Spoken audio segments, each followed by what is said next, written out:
নমস্কাৰ বন্ধুসকল। নমস্কাৰ নমস্কাৰ। মোৰ লগত আছে মোৰ বন্ধু হৰকুমাৰ। মই আছোঁ আৰু আনদিনাৰ দৰেও আৰু আমি দুই বন্ধু আজি গৈ আছোঁ দৰং জিলাৰ ঐতিহ্যমণ্ডিত খতৰা সত্ৰলৈকে আহি আছোঁ। আমি বৰ্তমান খতৰা সত্ৰলৈকে আহি আছোঁ।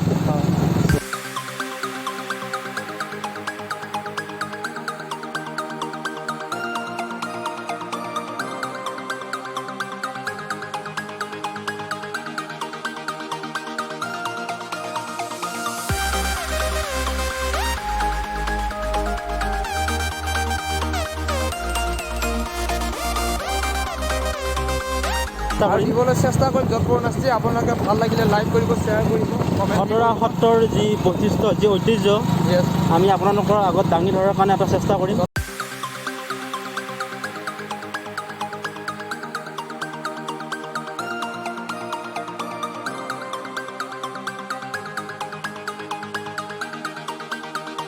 খুলিছোঁ মই। লিটাৰ কেইটকা হ'ল? 98।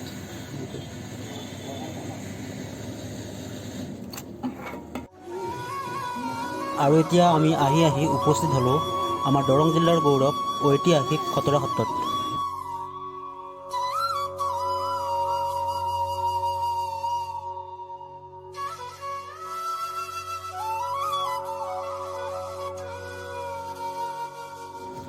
(450) বছৰীয়া এই সত্ৰখন 1568 খ্ৰীষ্টাব্দতেই প্ৰতিষ্ঠিত কৰা হৈছিল। যিহেতু বৈষ্ণৱ সত্ৰ যদিও ইয়াত সকলো শ্ৰেণীৰ দৰ্শনাৰ্থীৰ সমাগম দেখা যায়। তাতোকৈ ডাঙৰ কথা, মহাপুৰুষ শ্ৰীমন্ত শংকৰদেৱে যি এটা ইচ্ছা কৰিছিল গণতান্ত্ৰিকভাৱে সত্ৰ প্ৰতিষ্ঠা কৰাৰ, য'ত একনায়কত্ববাদ নাথাকে, আৰু সেইটো কেৱল আমাৰ খতৰা সত্ৰতেই বৰ্তি আছে। এই সত্ৰখনৰ চবতকৈ ডাঙৰ উৎসৱ হ'ল পাছতি মহোৎসৱ। ভাদ আৰু আহিন মাহৰ সংক্ৰান্তিৰ দিনা এই উৎসৱ অনুষ্ঠিত কৰা হয়। 5 দিনীয়াকৈ অনুষ্ঠিত এই উৎসৱত মাধৱদেৱৰ দধি মন্থন ভাওনাখন কৰা হয়। পাছতি মানে হ'ল কি, আমাৰ ইয়াত শ্ৰীকৃষ্ণৰ জন্ম উৎসৱৰ সংগতি ৰাখি পাছতি উৎসৱটো কৰা হয়। পাছতি উৎসৱ কৃষ্ণৰ জন্ম উৎসৱটো সংগতি ৰাখি কৃষ্ণৰ জন্মৰ 5 দিনৰ দিনাখন আমি পাছতি উৎসৱ পাতিব লাগে। কিন্তু মানুহখিনি খেতিয়ক মানুহ সময় নাপায়, কাৰণ শাওণ ভাদ মাহৰ কথাটো সময় নাপায়। নোপোৱাৰ কাৰণে কিছুদিন পিছুৱাই দিলে।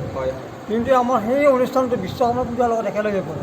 মানে বিশ্বকৰ্মা পূজাৰ লগতে পাছতিটো আয়োজন কৰা হয়, সেই দিনতে পাছতি কৰা হয়। কিন্তু আমাৰ সত্ৰত বিশ্বকৰ্মা পূজা নকৰে, পাছতি উৎসৱটোৰ কাৰণে বিশেষকৈ পাছতি উৎসৱ কৰোঁতে আমাৰ এটা নিয়ম হয়। আগদিনাখন আমাৰ পাছতি গৌণ এটা হয়।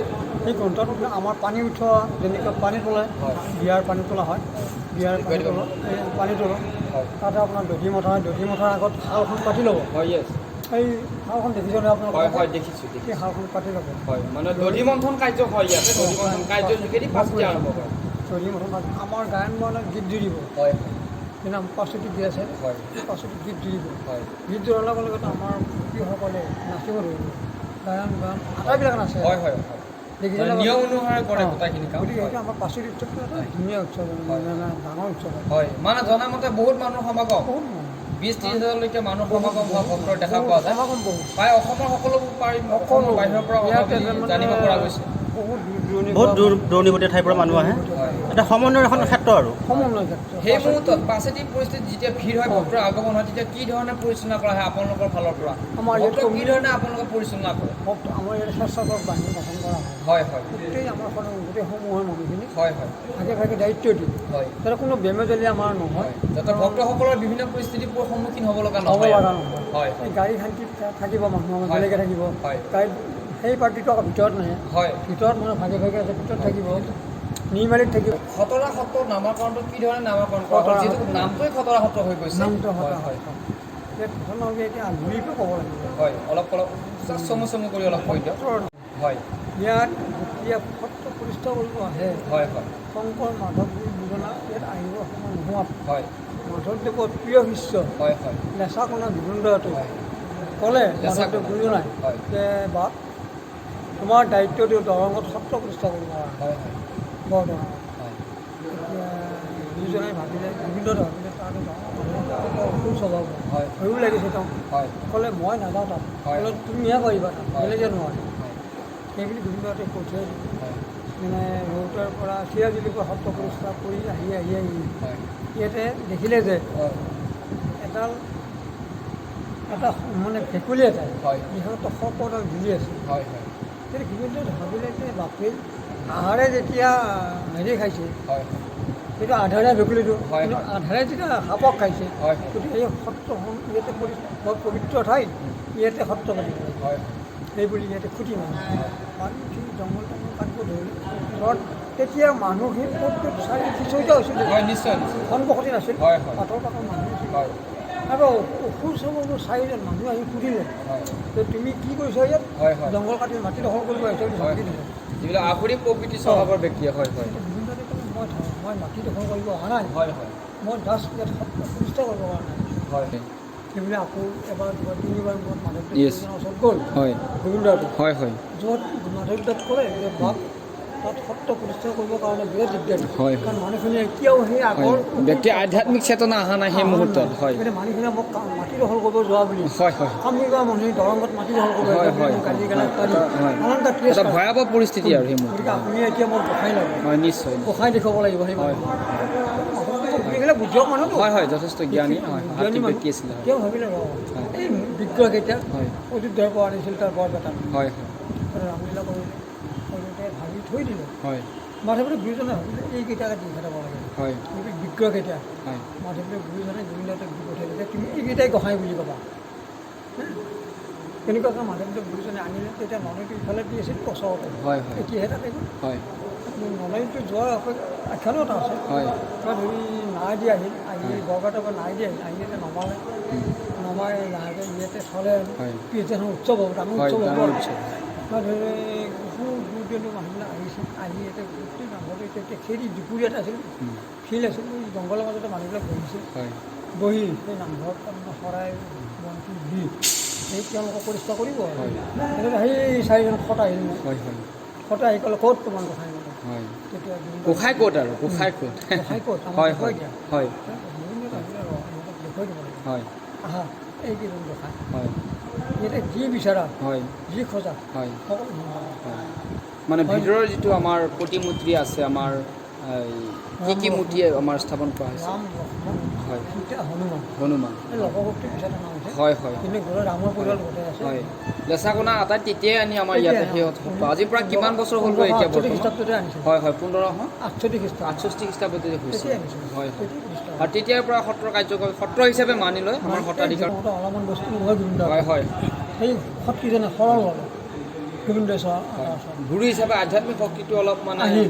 হেৰি আছিলে আৰু হয় তেতিয়া গোবিন্দ ওচৰত আঁতৰ ওচৰত যেতিয়া শৰণ ল'লে হয় হয় তেতিয়া সেই শৰণ লোৱাৰ পিছত হয় শতক হৰণ কৰিলে নে হয় হয় সত হৰাৰ পিছত খতৰা হ'ল হয় শতক হৰণ কৰাৰ কাৰণে হয় খতৰা খতৰা হৈ গ'ল আৰু তেতিয়া হয় এইদৰে আমাৰ মানে খতৰা সত্ৰৰ নামাকৰণ কৰা হৈছে বা খতৰা সত্ৰ হিচাপে জনাজাত খ্যাত বিখ্যাত অসমত ইয়াতে হয়। মানুহ বহুত আছে হয়।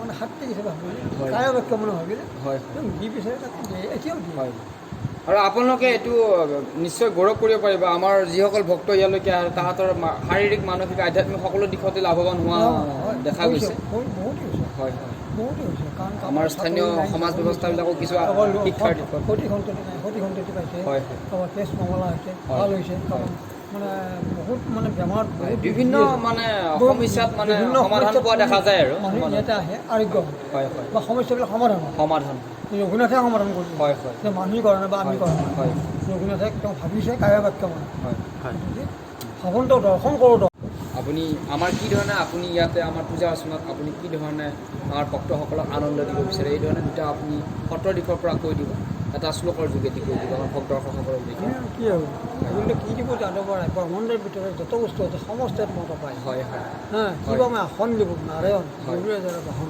হয় কিবা অলংকাৰ ধন দিব তোমাক হয়। পুষ্ট যাৰ হ'ব হয়। গতিকে মই কি মানে দিম? সৰ্বসৰ্বা তেখেতেই আৰু আপোনাৰ গতিকে শ্লোকৰ পৰা হয় ক'লে নহয়, যে কি দিম মই তোমাক হয় হয় প্ৰভু ভগৱন্তক আৰাধনা কৰা তেওঁ হয়। সকলোবিলাক দিব হয় আমি নিমিত্তহে হয় পৰম ব্ৰহ্ম ভগৱান যিটো সৰ্বশক্তিমান হ'ব তেখেতৰ হাততে সকলোবোৰ ক'লে আছে নহয়, কি দিব যাদৱ হয়। ব্ৰহ্মাণ্ডৰ ভিতৰত হয়। কিন্তু ব্ৰহ্মাণ্ডৰ ভিতৰত যত বস্তু আছে সমস্ত মত পায় হয়। কিন্তু তোমাক পাই যেতিয়া তুমিও আমাক দিয়া হয় হয় তাকে কৈছে যে তোমাক যেতিয়া পায় তুমিও আমাক বিলাই দিয়া কিন্তু বিলাব কেনেকৈ কায় বাক্য একান্ত চুক্তিয়ে হয়। তেওঁক ভাবিব লাগে আজি কোনোবা ভাবিছে দেখা দেখি ময়ো ভাবিছোঁ ন্যায়কাৰ ব্ৰহ্ম এক চিত্ৰৰ যোগেদি মানিব লাগিব নিজৰ মন প্ৰাণ সকলোবোৰ পঞ্চ জ্ঞানেন্দ্ৰিয় পঞ্চ কৰ্মেন্দ্ৰিয়ৰ যোগেদি একাকাৰ কৰি তেওঁলোকক তেখেতক মানিব লাগিব তাৰ পৰাই আমি ভক্তি পাম এই সময়ত তাৰমানে কোনো বেলেগ চিন্তা আহিব নালাগিব হয় চিৰিফ মানে ভগৱানৰ চিন্তা Yes. ৰামৰ চিন্তা হয়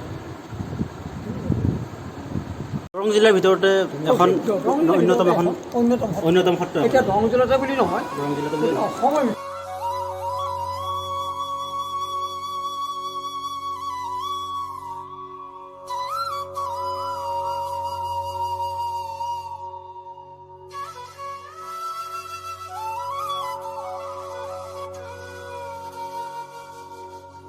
এতিয়া আমি খতৰা সত্ৰ দৰ্শন কৰি আমি ঘৰমুখে উভতি আছোঁ আৰু মোৰ সৈতে আছে মোৰ বন্ধু ঘৰ তো আপোনালোকে যদি ভিডিঅ'টো ভাল পাইছে লাইক কৰিব শ্বেয়াৰ কৰিব আৰু কিবা ক'ব লগা থাকিলে কমেণ্ট যোগে ক'ব পাৰে আৰু এনেকুৱা ধৰণৰ ভিডিঅ' ভৱিষ্যতে পাবৰ কাৰণে চেনেলটো ছাবস্ক্ৰাইব কৰি ল'ব নিশ্চয় চেষ্টা কৰিম এনেকুৱা ভিডিঅ' আমি আগলৈকে আপলোড কৰি থাকিম দি থাকিম চ' আপোনালোকে আহক চিপাঝাৰৰ পৰা প্ৰায় 8 কিলোমিটাৰ সোমাব লাগে পশ্চিম দিশত আপোনালোকে আহক দৰ্শন কৰক